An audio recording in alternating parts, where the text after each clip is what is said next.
Welcome to our evening, Imago Dei, or as my son called it earlier on today, Imago Del. It's not Imago Del, it's Imago Dei, which means the image of God. And as the blurb that you will have seen has said, it's a night to talk about the issue of racism, racial injustice, and try and share experiences of it and look at it a wee bit from a biblical perspective. Now, I think it's important to try and say a couple of basics and what we want to try and do tonight, what we don't want to try and do tonight, just so there's avoidance of doubt. What we're trying to do is get some dialogue between amongst ourselves and hopefully online as well, and what's a kind of contentious, controversial area. We want to kind of give a chance for people to share some of the stories of things that have happened to them, some of the things that have happened out of sight, out of mind, but are relevant and real. We're keen to share also how people have worked through racism, racial issues, in step with God, because we think God cares about this stuff in a big way. And then really, really importantly, we want to try and draw out some of God's redemptive purposes in the midst of pain and sin, because that's also a huge deal in the Bible. God's a redeemer. It's important to say that tonight is not the night to define or describe Rehope's policy on equality and diversity. Brian gave a really good talk about a month and a half ago, longer than that now, on racism and kind of biblical perspective, and I would refer you back to that. We are not, sorry to disappoint you, we're not going to solve racism tonight. It's a big problem, it's a huge problem. We're not going to fix it tonight. Third thing to say, we are not going to get into a bun fight. Okay, we're not here to fight. We're not here to argue, either in the room or online. That's not why we're here. If you want to get into a bun fight about racism, racial injustice, go into Facebook, go into Insta, go into Twitter. There's plenty of those on the internet. Go and do that. That's not why we're here. If you want to work through difficult things, like some of these things, the best way to do it is to rub against someone life on life, not online. So we're not going to get into big contentious debates. I also want to stress that we're not here to align with any particular secular movement or group. One of the things about the Bible is that a lot of things that the world thinks, that's an issue.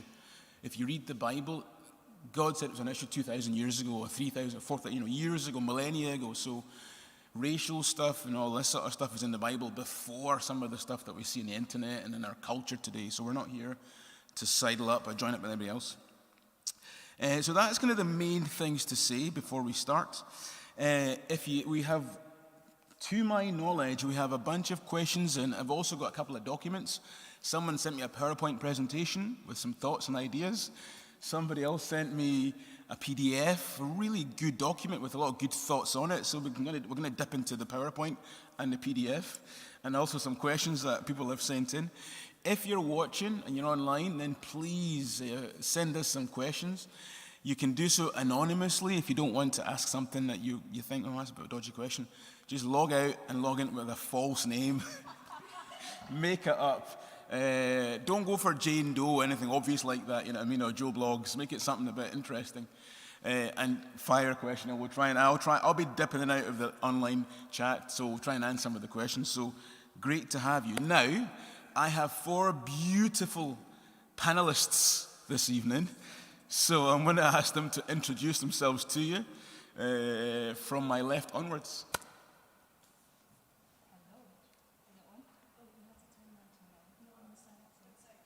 Yeah.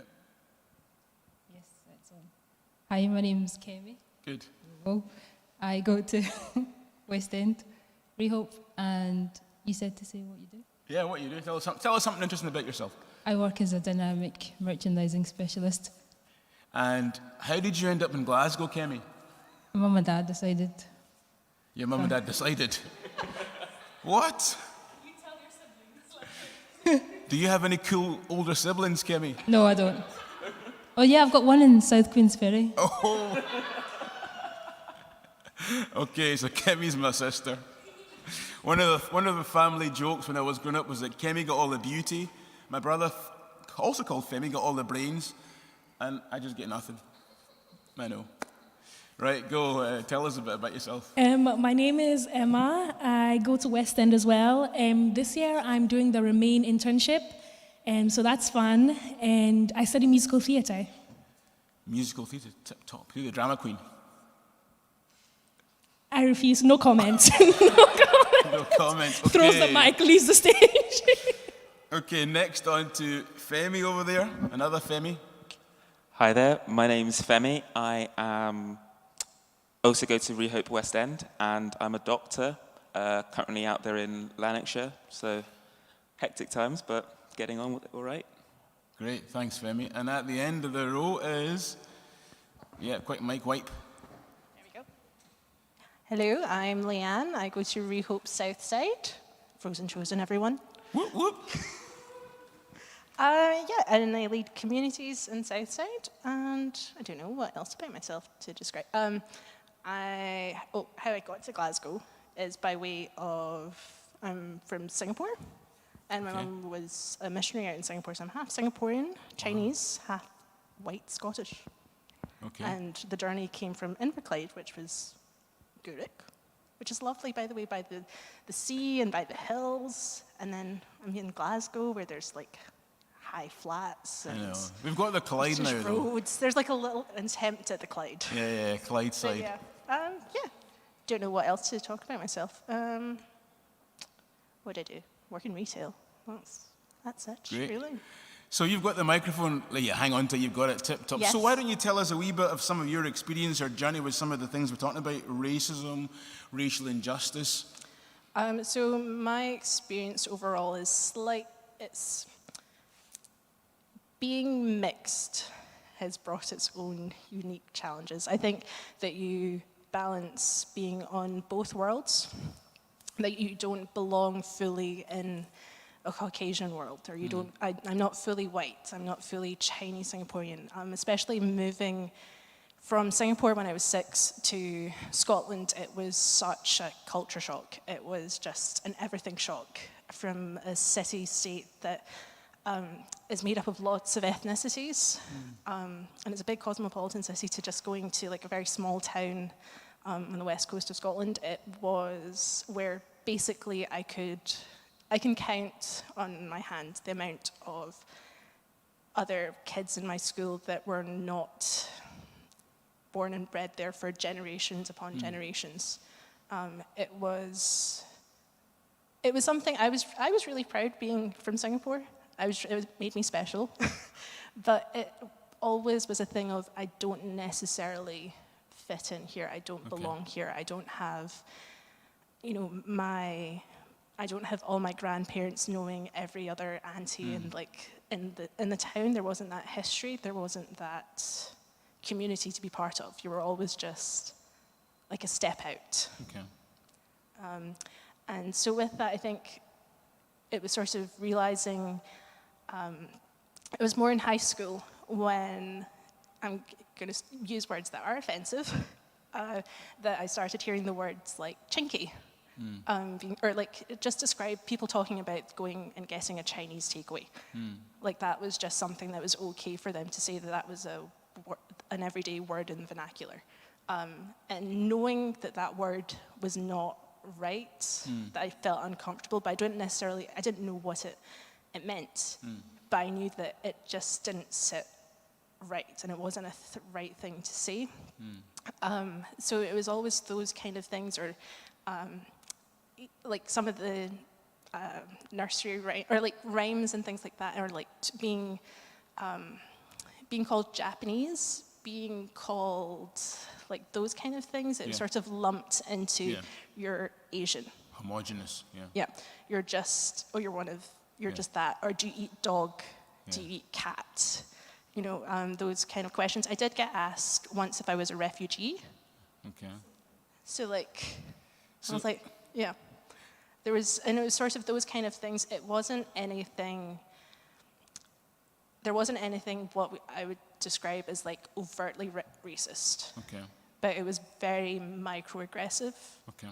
And it was very, I think, and it's only recent, in these past 6 months of actually, I think I've repressed a lot of these memories. I've forgotten about all these things, and I've forgotten about kids, pulling their eyelids to make it slanty. I've forgotten, I really genuinely forgot that that people did that, and it was upsetting.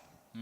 And it was just, so it was kind of you just knew that you weren't going to walk past someone that looked like you growing up until coming to Glasgow, going to Glasgow Uni, and it was just like all of a sudden I had either mixed or Asian friends. Yeah. And that was the best thing. It was honestly the best thing. You had people who knew the same cultural things as you, could make the same kind of jokes, and had experienced lots of the same things.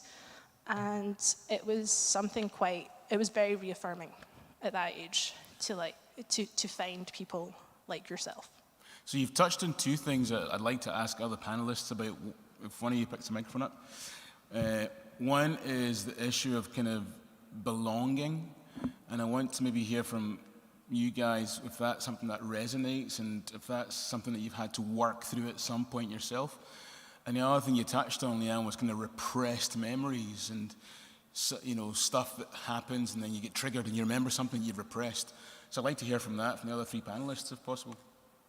I'll do the belonging one first. I think I really resonate with what you're saying about how, like, you never like walk down the street and see someone who looks like you, and it's almost like if you ever see another like black person, you're always just like, hello, can we be friends? Because we're in this together. And it's almost, and things like on social media and like in adverts and on TV, like you're never affirmed and you're never represented. So that can always be very isolating. I think being a minority is really isolating. And going to things where people do talk about like their experiences with racial injustice. And we've been to a few protests and stuff, and people were always just like, oh yes, I was the only black person in my year. And I'm like, there's thousands of us here. How are we all the only like two of black people in our year? Like it's just, it's very isolating. And there's always no one else to stand up for you because no one else feels uncomfortable or unsafe. And people just never saw anything wrong. Like what you were saying about people using offensive language. Like we've had people in our cafeteria in school say the N-word when we were in high school. And thankfully that situation got resolved, but like people just around him on the table didn't see anything wrong with that, and they would have just been allowed to carry on if there wasn't a black person there who heard it. Stuff like that. And what was the other question, sorry? So one was about belonging, and the second is about kind of repressed memories of things you don't have in the front of your mind. I feel like it's almost a coping mechanism to like repress things. I was in a show in 2018, and basically they gave us like tights because it makes our legs look longer on stage, like fishnet tights, and they gave everyone like tan tights. Must try that sometime. Stop. I'm trying to share a story. So they gave us all tan tights, and I went to my wee like area, and I was like, oh, I think you've left one of someone else's tights, but they were like, no, those are your tights, and there was like shoe polish. It was brown shoe polish, and I was meant to look. Chemistry. I was meant to dye the tights, and no one actually said anything to me. The people in charge, like our chaperone, never really said anything. It was just expected that I would, get on with it. Right. And in order to get through that show, it was literally the whole of Christmas. I was in that show from rehearsal started in September and it ended New Year's in January. And to get through that show, I had to repress that memory because every night I was putting those tights on, I'd have to like retouch them, and like it was just really. Yeah. Now that I think about it, it was just really awful. And I wasn't even the person who like realized what was happening. Someone else, Naomi, was in that show with me, and she was like, this isn't right, and she spoke out about it. And that's when I realized, like, oh my goodness, I'm the only one who has to do this.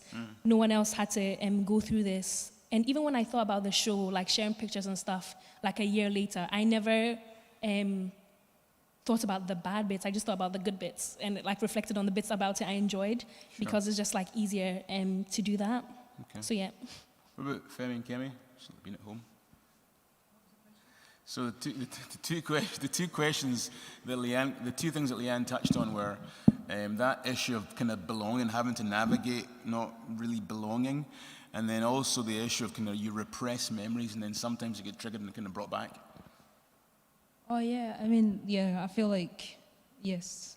And for me, like Leanne was saying, and obviously Emma as well, like you always feel like you're in between places. Like you're not fully Nigerian, you're not fully Scottish. So it's quite hard to assimilate a place, and it can really, be quite challenging. I think all through my teenage years, it was always like, where do I belong? And the dreaded question, please don't ask me where I'm come from. Please don't ask me. Please don't ask me. And I just eventually... Where you come from? Yeah, where I come from. Eventually I would just go, oh yeah, from Charing Cross, from down the road. Make of that what you will.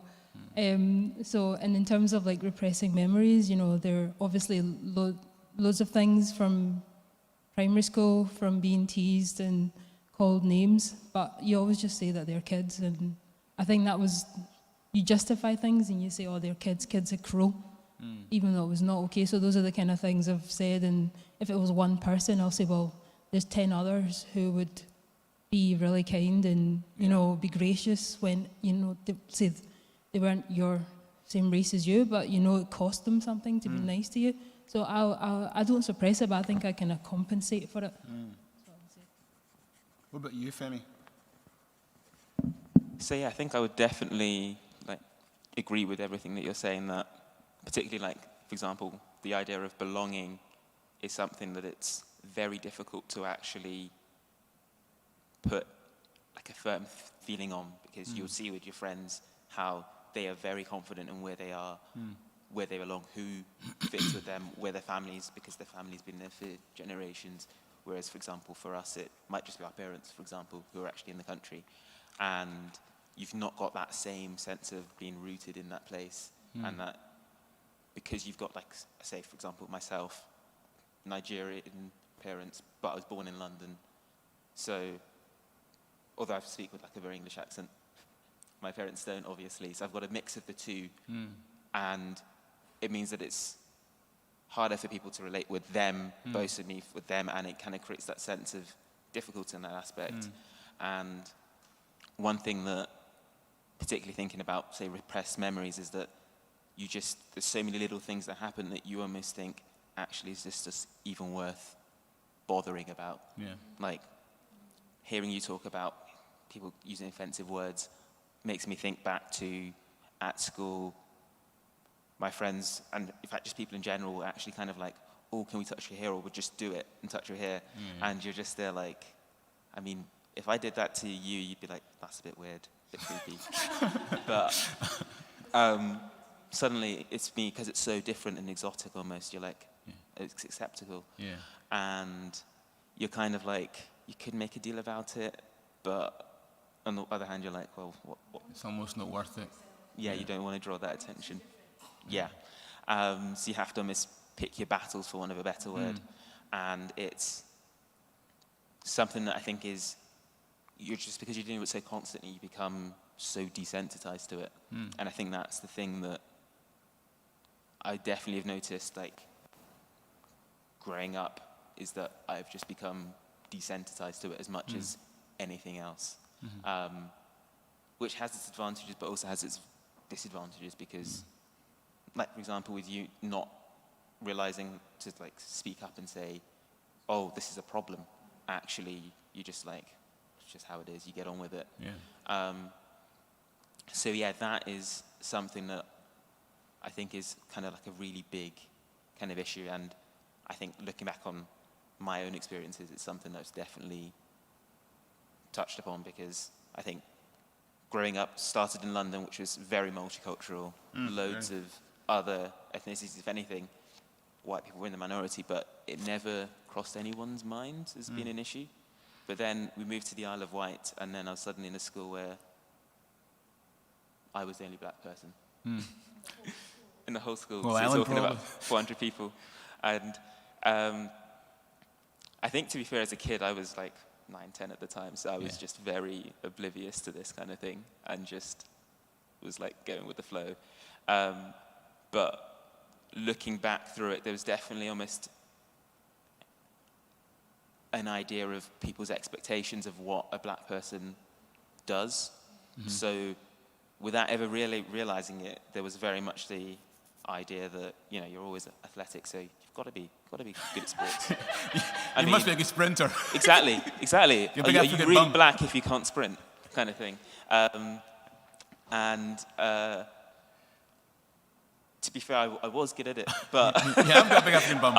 but at the same time, I just went with it because I thought, oh, I was good at it, not thinking back and thinking, oh, are they just is that just because that's what all they see of black people is sprinters? Yeah, absolutely. And therefore that's it kind of thing.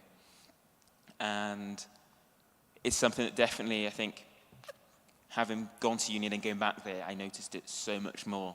So I'd walk into town, and I remember this vividly still now, and this was like 7, 8 years ago, walking into town, and there's this little kid, it must have been only like 4 or 5, and the look of like awe and disbelief as he saw me walking down the road towards him was like, what on earth is going on? Yeah. And I was there kind of thinking, like a little bit confused, as like, why is he doing this? Yeah. And then it kind of dawned on me, that this is probably the first time that he's seen A black person. a black person. And to be fair, especially because I'm fairly tall, that, you know, it's actually quite... Terrorizing. Exactly. Yeah. And that kind of made me think, oh, actually, for a lot of people, they don't have that experience. And it's something that's quite challenging. And I know that I was definitely sheltered for some of the worst parts of it. My parents, for example, they've got some terrible stories because when they moved to the island, they started a pharmacy, and they had patients that actually said to them, we don't want to go to your pharmacy because you're a black pharmacist. So they moved pharmacy because of that. Ironically, because they hated the service of the other one, they came back. But still, people would make that decision as such. Yeah. So I think it very much colours, well, definitely colours people's perceptions of like, well, my parents' perceptions, and to an extent mine, of like, you're thinking, or people going to be a bit hostile in that aspect and going to have that, think the worst of you, that you've almost got to defend yourself a bit. Yeah. So I've got a question. One of the first questions I got in from somebody who's anonymous, and this is for you guys to have a think about. Proverbs 19:11 says this: a person's wisdom yields patience. It is to one's glory to overlook an offense. Why not have an unoffendable heart in these times? Isn't God our avenger? We need to look to him for justice, and meanwhile we love our neighbours. I think that racism is disgusting, but I'm also not a big fan of victimization and being whiny. Michelle Obama says, when they go low, we go high. Why not take that approach instead of being the victims? Kemi, you seem to know that quote. What's your thoughts on that, Kemi? So Michelle Obama's quote, when they go low, we go high. Why not take that approach instead of being the victims? So I would say I do not feel that I'm a victim. I do not feel like I'm whiny about the situation. I feel really empowered, actually. We'll talk a little bit about redemption later on, but yeah, that's why I don't feel like a victim. And therefore, I find the question, I think it's a great question. I'm really glad that someone was that honest, you know. I think it talks about in Proverbs 1:11. In Proverbs, the same book that this person has quoted, talks about how God hates an unjust scale. Yeah. So basically, and it also talks about in Psalms how justice and righteousness are the foundation of God's throne. Yeah. So like justice and foundation and righteousness, of all the two things, love, power, glory, it's justice and righteousness that are the foundation of God's throne. So while we think it's okay that, sure, we do want to have an offendable heart, don't want to take an offense to things, we still have to fight for justice because it's very close to God's heart. And therefore, you know, yes, we're not going to be offended, not going to be victims, not going to whinge and moan about it, but it's on God's heart, and therefore we must act upon it. Leanne? Is this on? Yeah. Yes. It was Proverbs 11:1. A false balance is an abomination to the Lord, but a just weight is his delight. And I think with that, for me, it's been this year of seeing how much it's a false balance. It's a cheated scales that the system is not. It's not balanced for everyone, and that's why we are to care, why we are to be challenged to make better, to make just, to make right what those scales are. Those, it's just, I think it's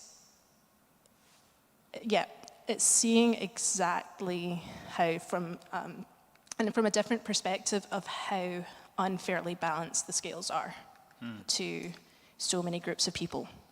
And I think it's a time of real eye-opening for others that might not have that same experience, but that can just gain some insight into seeing what the reality is for our friends, our family members, people in our community, in our church, that their experience of their walk in life is not the same,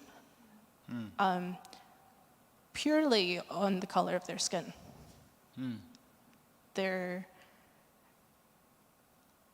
I don't have to walk, and I think some of the stories that have been, other people have sharing things, it's a case of, I don't need to be scared about someone's reaction to me because of my skin color.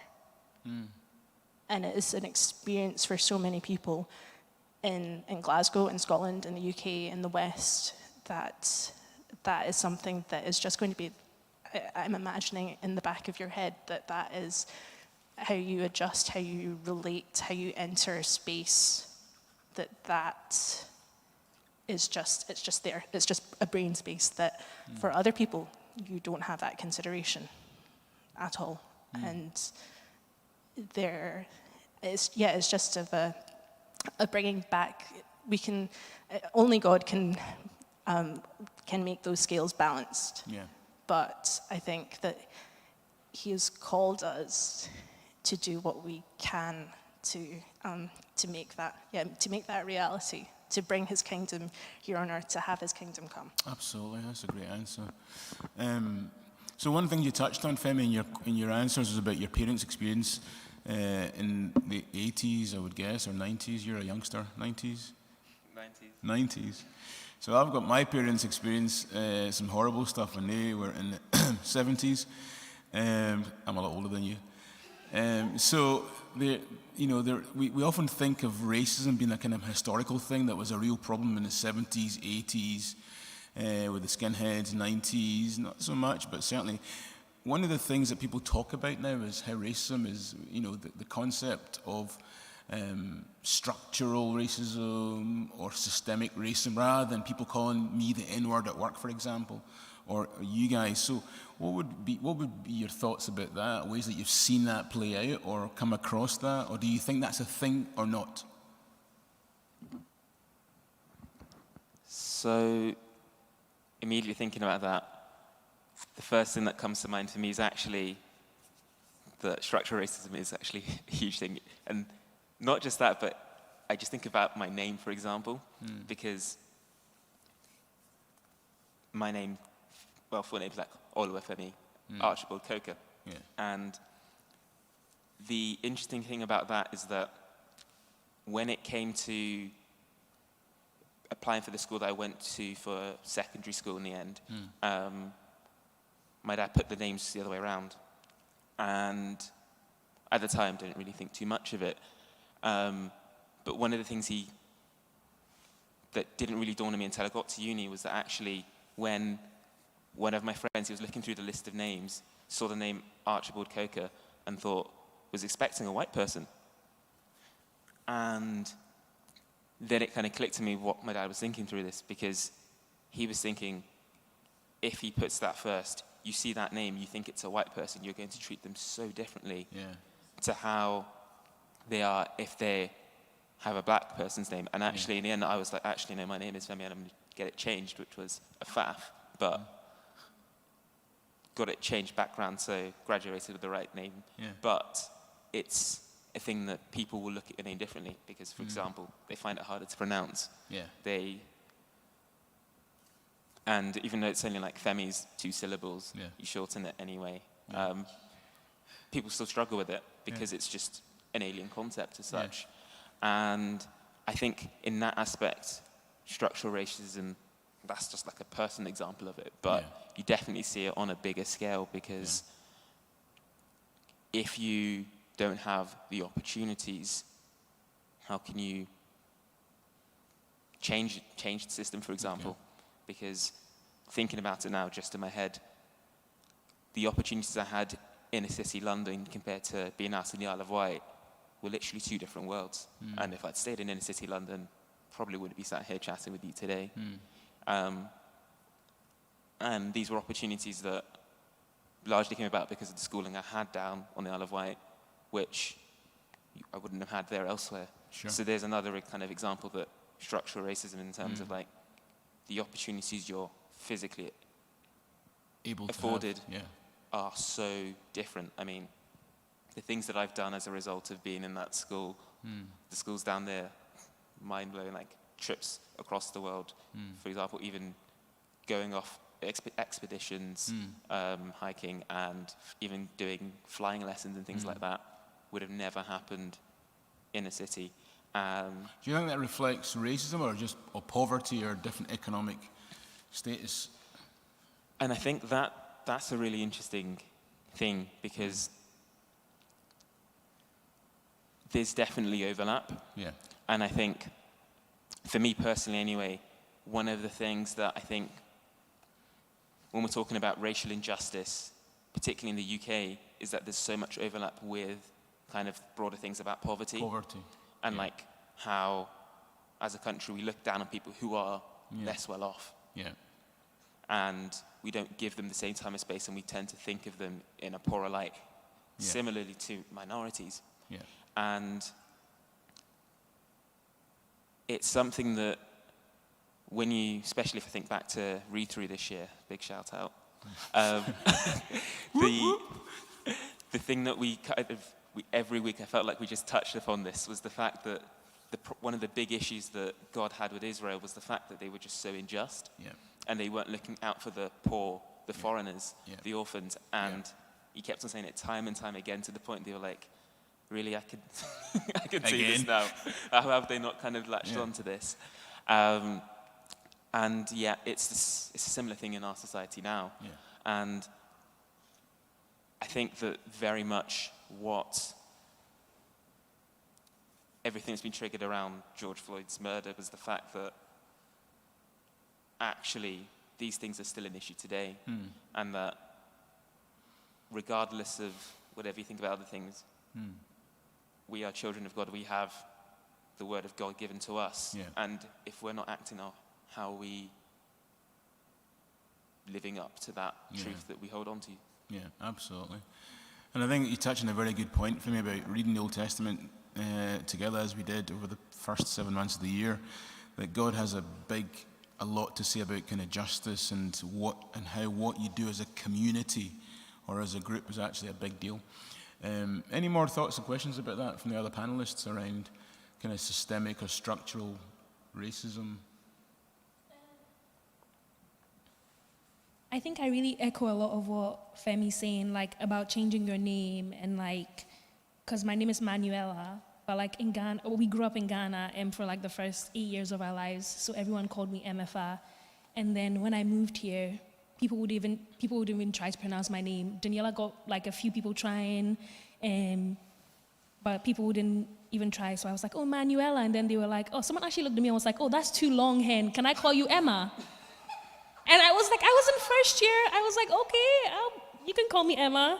And then fast track to last year, I got a scholarship from my uni, and my principal wrote a check to Emma Damte. And I went to the bank. I didn't even think about it because I refer to myself as Emma. So I went to the bank and I tried to cash the check, and they were like, we don't have an Emma Damte. Uh-oh. And I was like... And you're black? And I'm black, so like, first of all, they were like, Double jeopardy. We're not expecting you, first of all. Second of all, this person does not exist. And I think that's when it really dawned on me that I've assimilated so much, and it's almost become a part of who I am. Yeah. So I definitely echo that sentiment, and having to like almost change yourself and parts of your culture to fit in. And just how differently people would respond to you if you did put your like Ghanaian or Nigerian name first.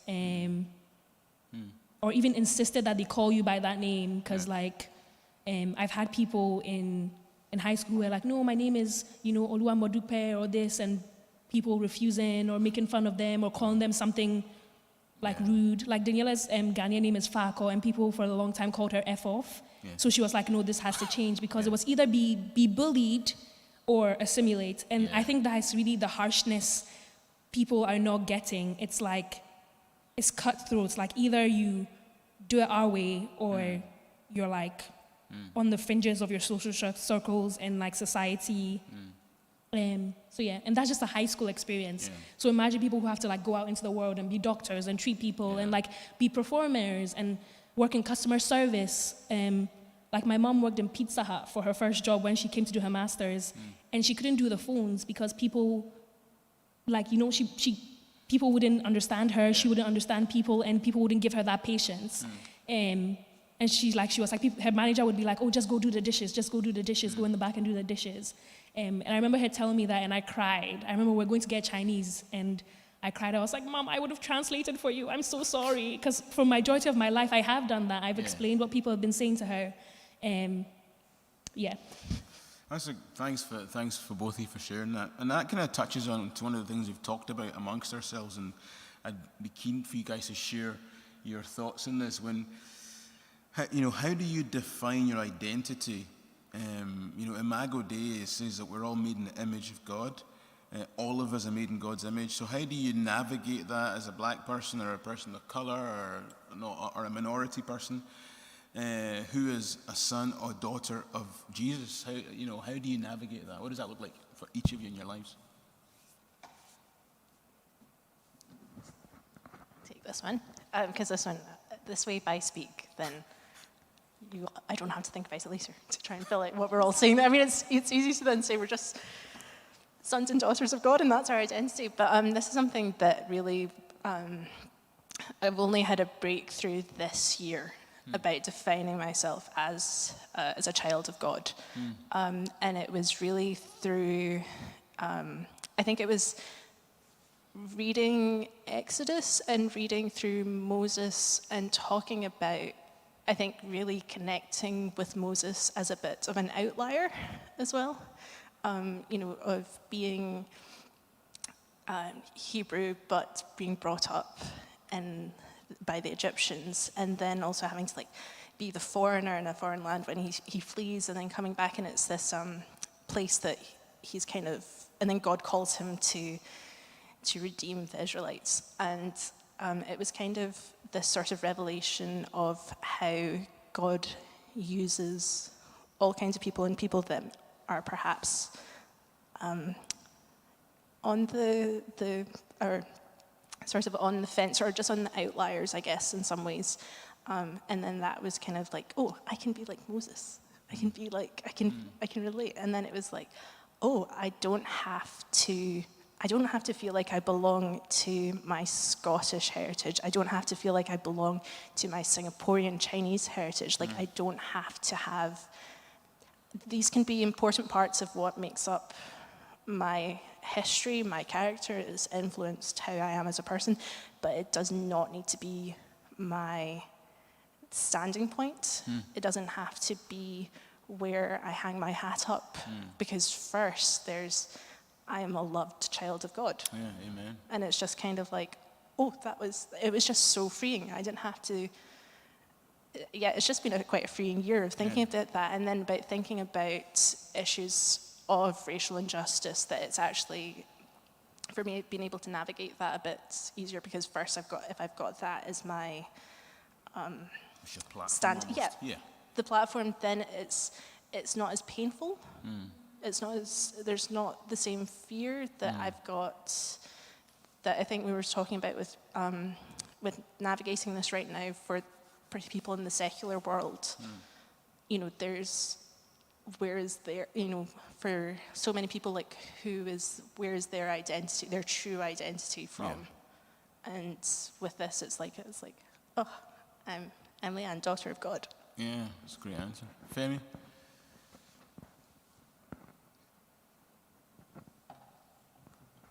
So it's a difficult kind of question. I think there was so many different aspects to it to kind of touch upon, because while on one level I do agree that I know that I am a child of God, and that has definitely altered how I look at things, especially in the light of everything that's kind of happened this year.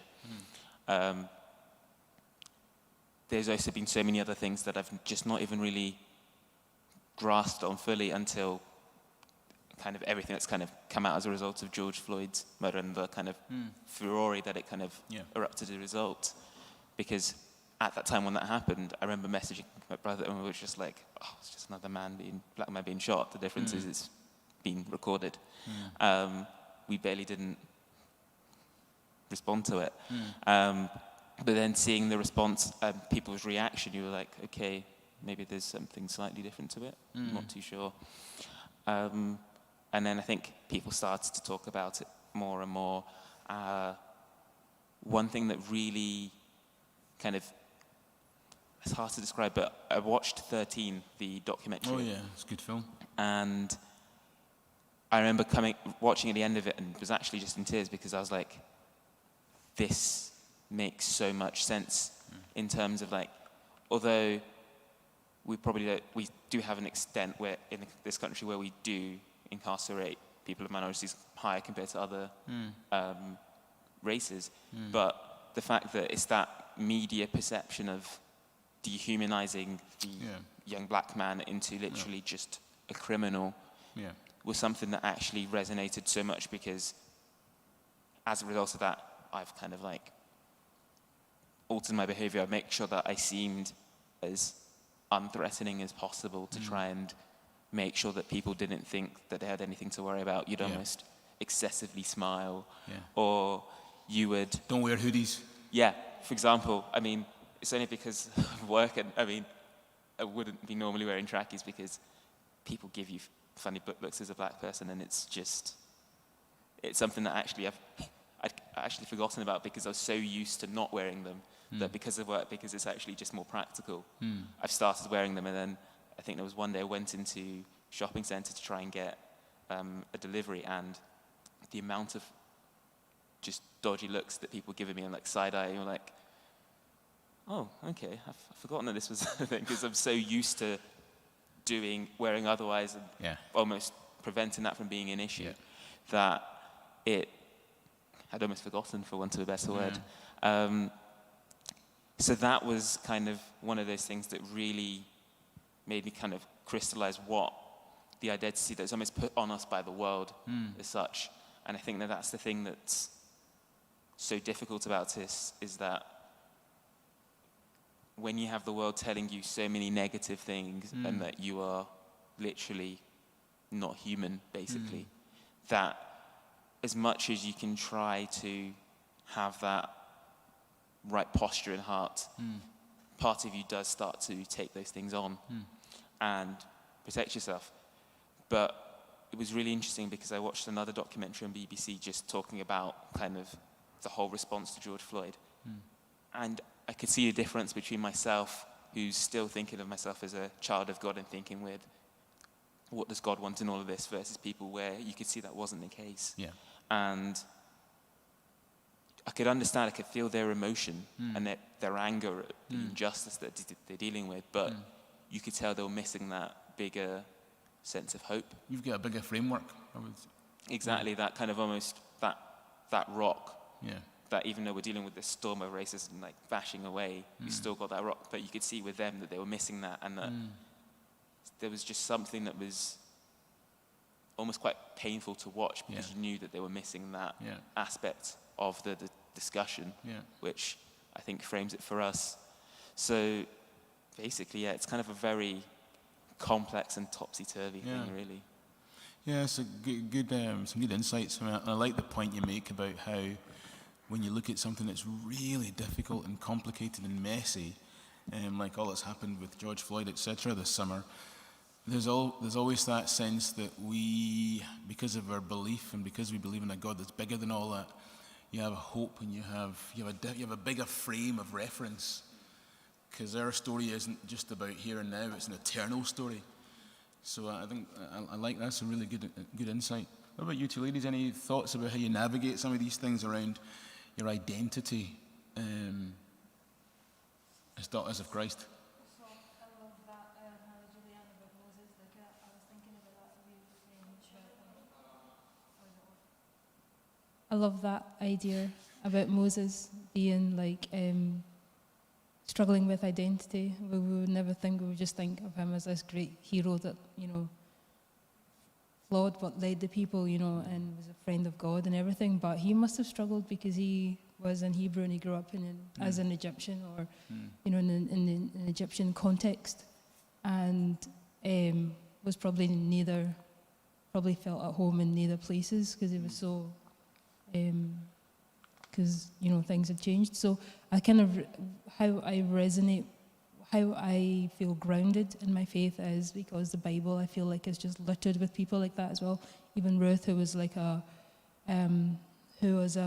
Moabite, comes, and goes to Jerusalem, and then marries Boaz and has Jesse, who is the great grandfather of David, I believe. And so there's just so many stories of like, people struggling with their identity. They must have, been displaced and stuff. So I feel like, my faith anchors me in that. Like Femi said, and you as well. I feel like we do have a bigger picture. And definitely even Jesus as well, having to flee as a refugee to Egypt. I think we forget that Jesus, even himself, was a refugee. So I think if you don't have that, then you will kind of get caught up in all the Black Lives Matter and get all antsy and let it be about things that it's not. I think the enemy really... That's the Mike Spence fly. Yeah, it's come to visit Scotland. It's on your top. It's on your... What's that? Wow. All the way from America. Over to Leanne. Mike Pence. It likes to spotlight that fly, clearly. Clearly. To get on the camera wherever it can. At least you noticed it, unlike Mike. Anyway, let's not get into it. Let's not get into that. Let's move on. Oh, I was going to say about the fly. No, I wasn't. I was going to say about identity. Yeah. And about how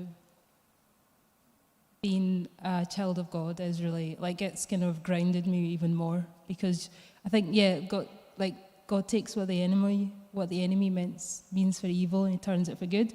So the enemy wants to, all of us, he wants to crush our identity. He wants to make us feel displaced, not make us feel like we're not, made in the image of God, because people are looking at us like we're oddballs.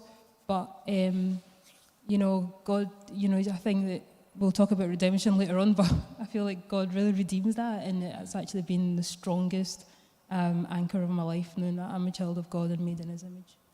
Great answer, Kemi. Miss Dempsey? Sorry, let me just get my thoughts. There's a fly in the room. I think it's, I agree with what Femi said about how it's so easy to get to kind of consume everything the world is telling you about who you are. And I think especially because I am in the arts, 90% of our job and the characters you get to play and the stories you get to tell is based on how you look.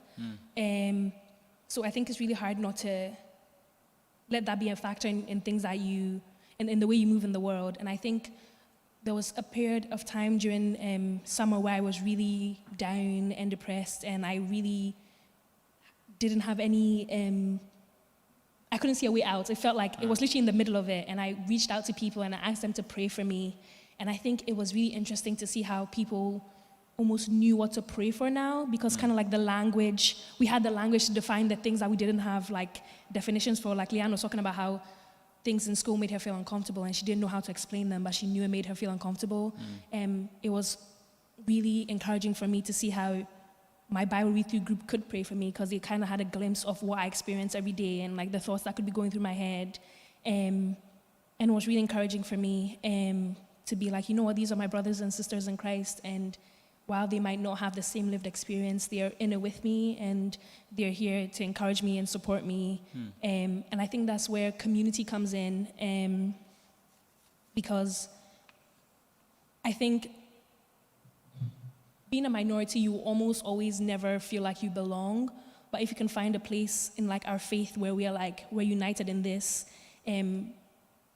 yeah, it's encouraging and it gives you a sense of hope. And I think it's painful to watch when people don't have hope and when they have lost hope, because it's like when, like in the world, when there is injustice delivered in court or like by the police, it's like, well, that's the end of that. Whereas for us, we know that God is gonna judge people in heaven, and there's like a greater story. Yeah. And what else? Oh, and also I think my faith has also shaped how I respond to things. Because I feel like initially my first response was to be like, oh my goodness, welcome to the party, to almost be like sarcastic and to be sarcastic and be like, oh really? Now you see. Yeah. But also being gracious for other people's lived experiences, not like making excuses for them, but yeah, being patient, being willing to like have a conversation, yeah, and also be mindful of my value and my time, and knowing that like there is no pressure on me to do things. Like I don't have to respond to things or like react to things. Yeah, because God is in control. Great. Can you think of, hang on to the mic for a second, can you think of ways that you've seen God work in ways that are redemptive in the areas of kind of racism, racial injustice in your life, around your life? I think I'm definitely going to speak on this like in terms of my life, because I don't feel like I see like at least like a grand scale, but like in my life, we were asked at the beginning of summer to kind of like contribute to an anti-racism plan in our uni. And it was kind of the first time that most of like the Black people in RCS got to like see each other, because we're all on different courses and all our courses are intense. We never really socialize, and it's like really isolating when you're like the only Black person on your course. And then like we kind of like all saw each other. We got to like share our experiences. It was really like freeing. And then we were like, oh my goodness, we should start like a Black union. And we were able to like have a community. Like what I was saying, like I think having other people who have shared experiences, who you can like talk to, is really empowering. And like there's a reason why, like the Bible says, man was not made to be alone. And I think there's a reason why God made us for a relationship. Yeah, so I think having like that community now at RCS for like our new students of like ethnic minorities who can join, and like they have people who've been through like similar things, or like, yeah, just people they can go to, and it's almost like a base. So you've seen it kind of become something that's led to community. Yeah. People who are a bit marginalised. That's a great answer. What about anybody else in the panel? How have you seen kind of God work to redeem some of these things?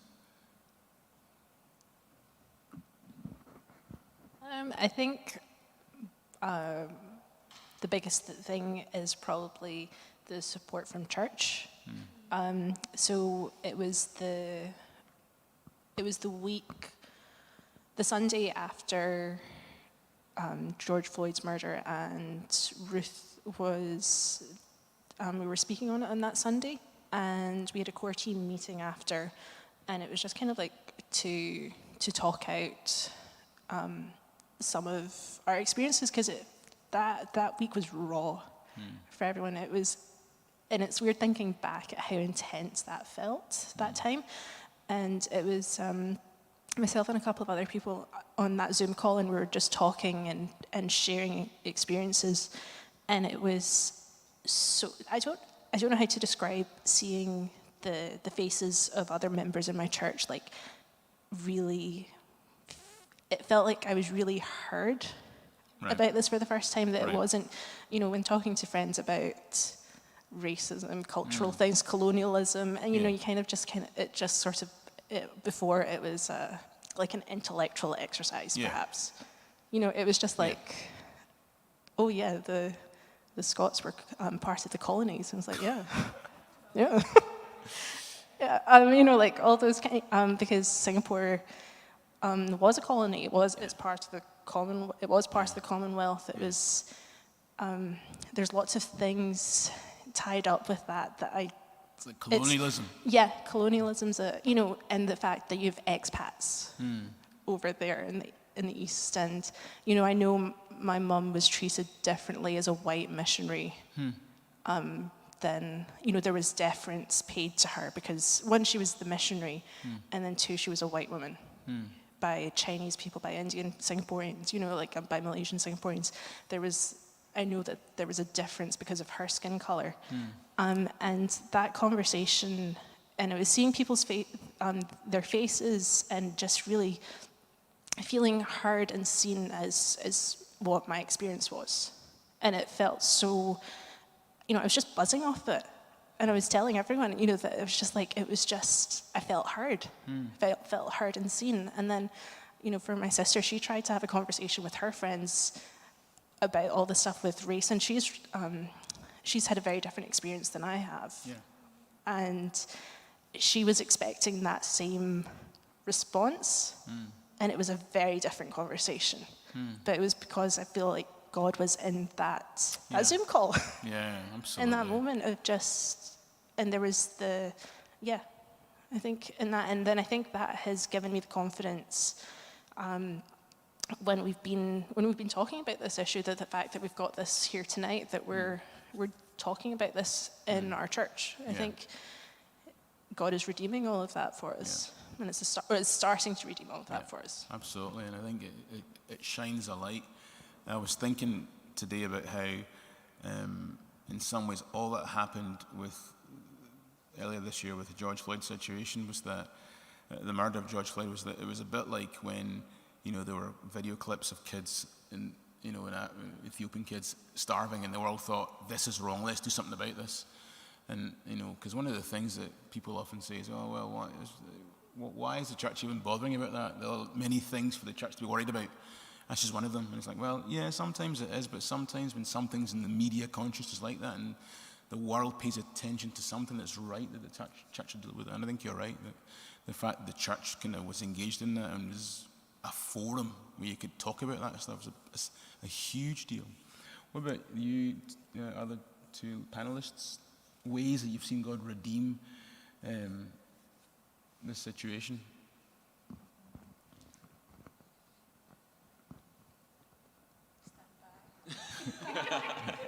Exactly. Slow motion. I think touching upon what you said there, I think that's probably been, for me, the thing about it that has been the most redemptive thing, because I remember right after the time, after feeling initially like not particularly bothered, then kind of almost feeling saddened at the silence that initially seemed to be there. And it was, to quote a podcast that I remember listening to afterwards, that somebody had told the guy in the podcast, was that it's almost like the idea that racism isn't a big issue to God kind of thing was almost the vibe that I got. But then to start hearing people to come out and in the church and just start to say that we don't know the answers, but we want to talk about this and we want to bring God into this, was so inspiring, because it kind of meant that there is something that is going to happen. Well, yeah, some changes happening as a result. We're starting to have these conversations. And I think for me that, more than anything, is probably the biggest thing, because especially because we know there's so much in the world in terms of secular movements and things like that, but this is also a great opportunity for the church to really be like, this is how God wants us to actually live our lives, and we've got a great opportunity with this, with the fact it is in the media conscious to use that as such. Great. Cameron, did you have one? You've got the fly in the room.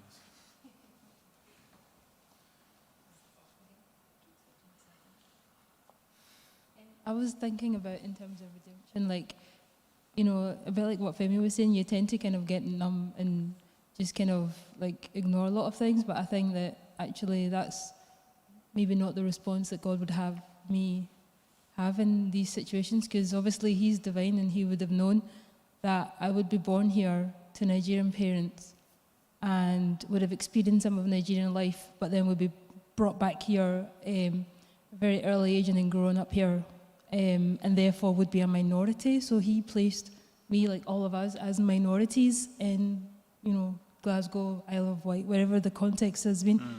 So I think that, I just try to lean in, so God, what was your plan then? And I really feel that for me, in terms of redemption, it's about reaching out to those that are discomfort that I've sensed that they are in discomfort or they are displaced, especially like when we were all meeting before and we would have the Iranian people coming up for prayer ministry.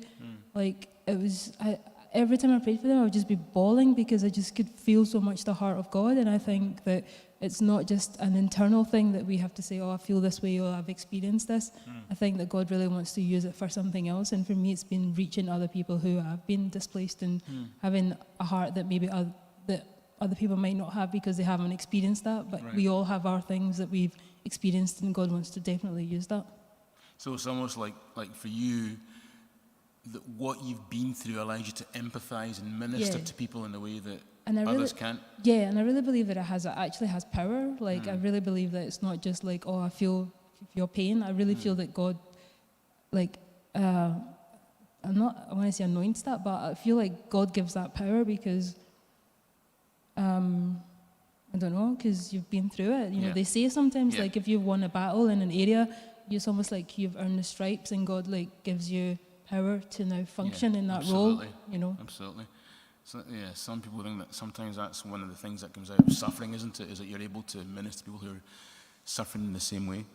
One of the things that you touched on, Femi, got me thinking about, talking about belonging earlier, about how, or was it Leanne? I can't remember, one of you two, about belonging and the issue of if you're kind of mixed race, for example, or you've grown up in an African home but live in Scotland or Isle of Wight, then you often kind of feel like you don't really belong in either place. And I got thinking about how the Bible talks a lot about us being aliens in the world as followers of Jesus. You know, our home is ultimately heaven. And I wonder what you guys think about.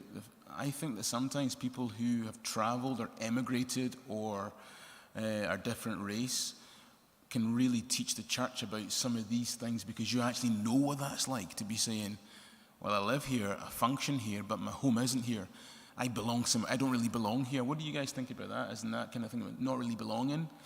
Does that help you then to anticipate heaven or not?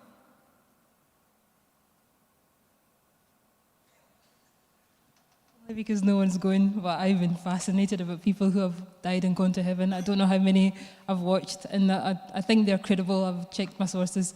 But yeah, I've been super, super fascinated about that. The descriptions, and they talk about smells and colours that we've never seen, and oh yeah, I could go on all night about that. So to answer your question, yes. Okay, thanks, sister. I think, especially in my experience in Rehope, where there's actually quite a lot of people that are like third culture kids, or people that have travelled a lot, or different ethnicities, different minorities, there is a vast difference when talking to people that have just grown up here, compared to people that have seen more of the world, more of different cultures, and have been exposed to that. There's no getting around that one. And I think there's also a difference from just going on well-traveled. You know, it's not the same as I've been to Bali. Like, that's not... I've been to Zakynthos. I've been to, you know, like, I have. 6-year holiday. But it's different of experiencing.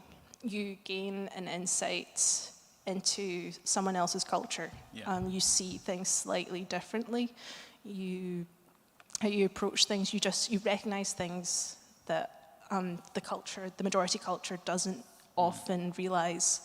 And I think that is and I do think the feeling, it's kind of nice to actually know that I kind of, that you can have that perspective, and that God has given us that perspective, and it's good to be, and it's a good reminder for that we are not, this earthly plane is not our true home, that we're destined for something more, that there's something greater. So it's like, that is actually it's a good perspective to have. I'm glad of it. It's a relief sometimes, I find. Yeah. So even though, like, when you walk into a space and you can maybe do like a head count of, am I the only minority here? But it's just like, well, as Christians, we're the minority. We're the minority, or like, we should be looking for that for our heavenly home. So we're almost done, guys. What would you, sometimes, confession time, when all this stuff began to kick off this year, my response was a bit like Femi's, and I kind of thought, oh, here we go again, another black guy's been killed. It happened soon after the runner was killed. I found that more triggering because I run a lot, well, not a lot, I run a fair bit, and I thought, well, note to self, if ever in America, don't go for a run. So I found that really more upsetting than something that I could see happening to me, yeah. Whereas when this George Floyd was killed, I was like, oh, it's happened again. And there's almost a sense of, there can almost be a sense of despair. You're like, man, you watch 13th, great documentary, and you think, man, what's going to happen? So what do you say, what do you guys say to that person who says, man, this situation is hopeless?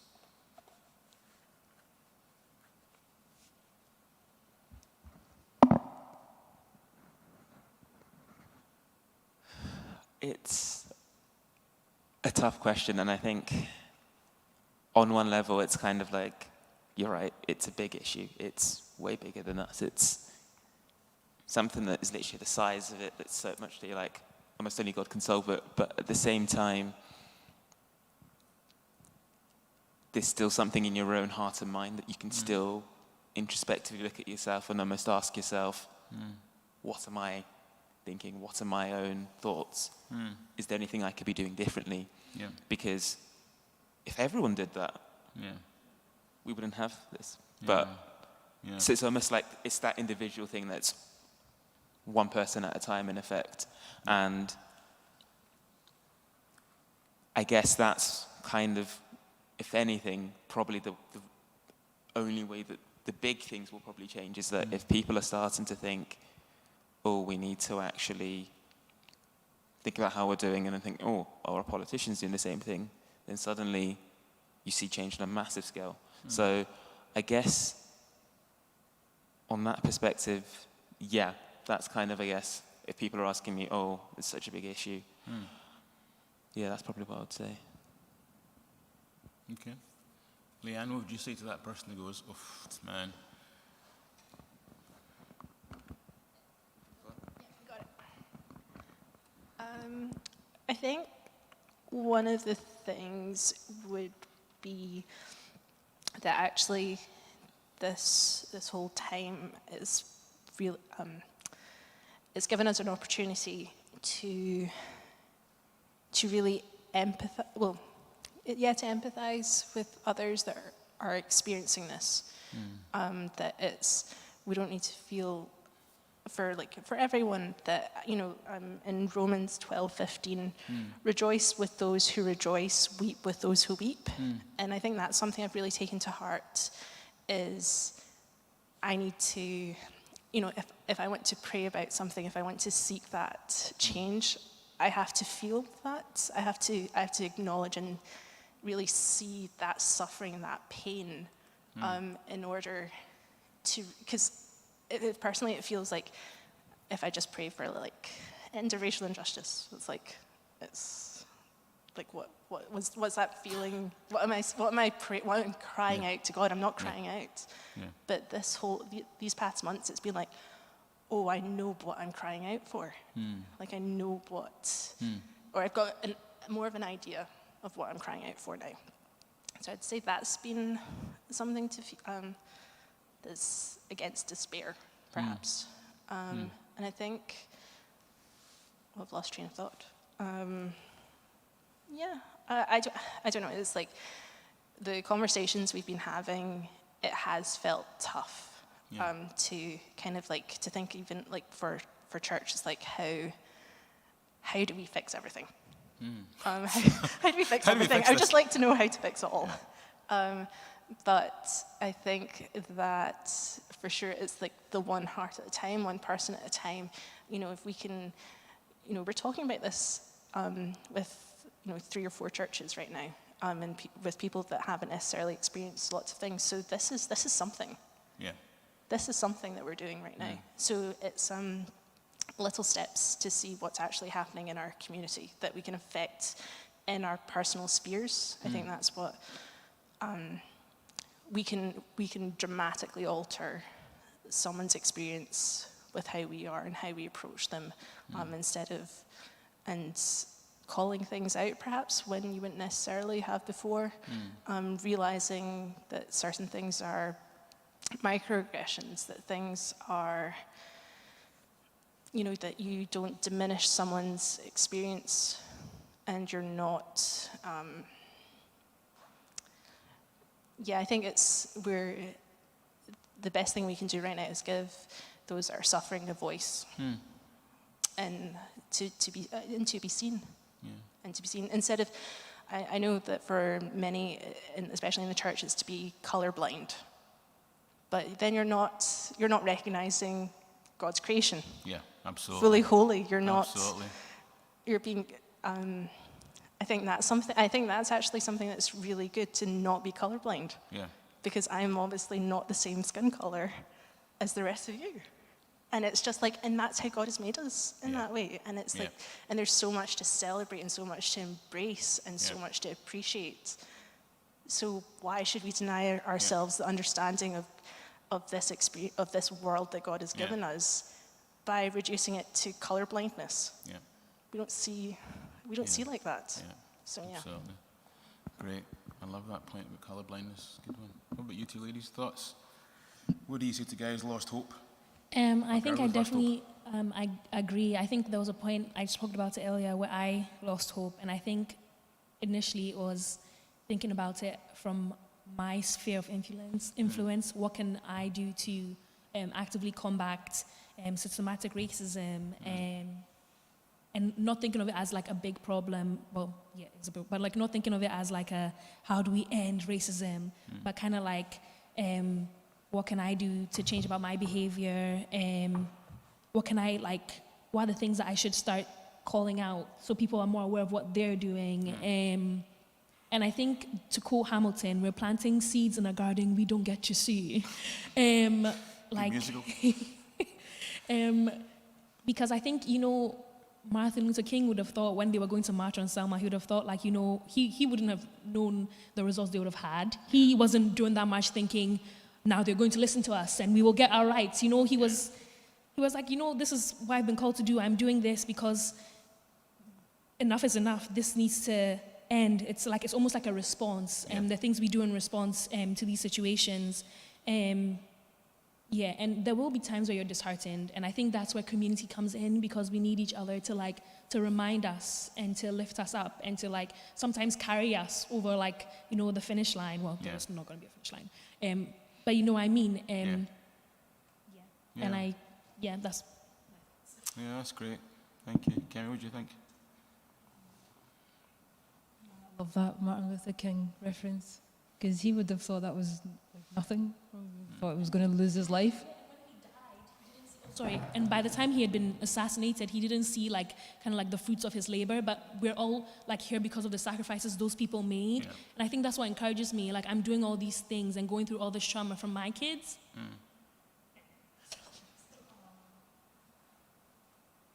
Great.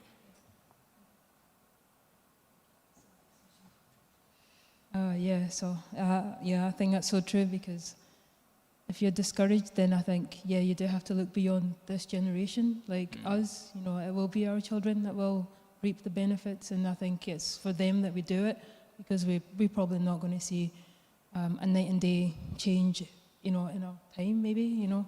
And 100%, I think that it's the little thing. God always uses the little things, like someone just walking across a bridge. And we remember it and we make movies about it and we look back on it. It's such a pivotal moment. So how do you know that, how is it you know that what you're doing is not making a difference? Yeah. How is it you know? You don't, because it's really, really the small, insignificant things that God loves to use to totally like shatter, you know, all these, all the negativity. And unconscious bias, like, I think that's something I've learned a lot, especially at my work. Like, we've been put on courses to learn about stuff like that, and we all have unconscious bias. But if we can make those unconscious biases conscious biases, that's the start. Like, just start there. When you look at someone, don't dehumanize them just because they look different to you. They'll look odd. Like, say to you, like, think that person was made in the image of God, can you then afford to have like all the racist slurs or all the whatever else you put on people? Can you still afford to think that when you've already kind of thought this was, you know, the image of God that's in front of me? So like I think that's a start. If you think it's too much and it's too overwhelming, just start with yourself.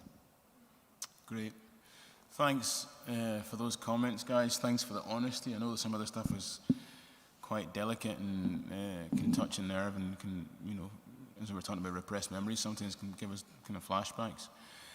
That's kind of all that we're going to do tonight. As we've said in the blurb on Sunday and on socials, then the plan is to try and do another couple of events next Tuesday. And then the following Tuesday, that's the plan just now. We'll kind of confirm that online and at church, etc., in the next couple of days. It's really important that we're dialoguing and talking about some of these things. We'll try and jump online in a wee bit and answer. There's a couple of wee questions we can kind of just kind of bounce around online when we finish the streaming. I do want to comment because we got asked a really good question from Dr. Anna Fleck. Hello, Anna. Anna does a lot of work, a lot of it unseen behind the scenes to do with our ministry and missions and justice stuff, because as we were saying, justice is a big deal for God. And Anna has asked two great questions which are relevant, but actually we've planned to try and talk about some of these at our third Tuesday. So Anna's two questions are, what steps can we take as a church to make Rehope locations places where people of racial minorities feel comfortable and valued? And how can churches, including Rehope, commit to being and becoming anti-racist? That's a great questions there. Then our second question is about justice, and she says, how can churches approach mission, justice, or charity work internationally without upholding colonialism or white saviorism? Another great question. I'm involved in some work abroad as a doctor, and that is a really topical question. How can churches and Western mission and NGOs do this stuff without upholding colonialism that we talked about a minute ago? So Anna, your questions are great, they're very relevant, and actually we planned a whole meeting to address some of the stuff that you flagged up, so bear with us and jump on in 2 weeks' time. And I think to close, I'm going to read a wee bit of the Bible. This is a bit of the Bible that was written to a church where there were lots of stuff going on and lots of people with lots of ideas and priorities. And so the author of this book was talking about some of the things that the church and people were arguing about. And he kind of does a bit about that and does a bit about that. And in amongst the blurb of theological stuff, he just lands this fantastic chapter that you'll know right away in the middle of a theological blurb. And it's so relevant to justice, it's so relevant to racial stuff, it's so relevant to how we live our lives as Christians. And it's this bit here which is often quoted out of context. But it's about how our community should function healthily. And it says, love is patient, love is kind, it doesn't envy, it doesn't boast, it isn't proud. It does not dishonor others, it is not self-seeking. It is not easily angered, it keeps no record of wrongs. Love does not delight in evil, but rejoices with the truth. It always protects, it always trusts, it always hopes, it always perseveres. Love never fails. These three remain: faith, hope, and love. But the greatest of these is love. Thanks, guys. Hopefully see you next time. Bye for now.